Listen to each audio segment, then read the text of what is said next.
আসসালামু আলাইকুম। আমি চলে আসছি কটিয়াদী উপজেলা লোহাজুরি ইউনিয়নের একদম অন্যতম একটি জায়গা। এটি মরুদ্বীপ পার্ক অ্যান্ড রেসোর্ট। এখানে সুন্দর একটি মনোরম পরিবেশ হচ্ছে ক্ষুদিরাম বসুর একটি মূর্তি, যেখানে ভাস্কর্য বানানো ছিল।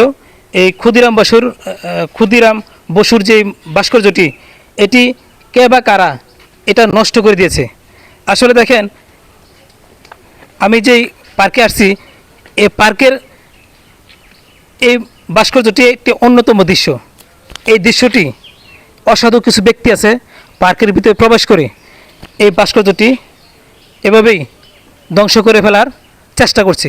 আমি সকল সভ্যজাতিকে উদ্দেশ্য করে বলছি, আপনারা এই পার্কের ভিতরে প্রবেশ করবেন ঠিকই, এরকম ক্ষতিগ্রস্ত যেন না হয়, এই পার্কের পরিবেশ যেন দূষণ না হয়, নষ্ট না হয়, অবশ্যই নিজের প্রতি সতর্ক রেখে সভ্যজাতির মতো এই পার্কে প্রবেশ করবেন এবং এই পার্কের মনোরম যে আনন্দ উপভোগ, এটা নিজের স্বাধীনতাভাবে উপভোগ করবেন।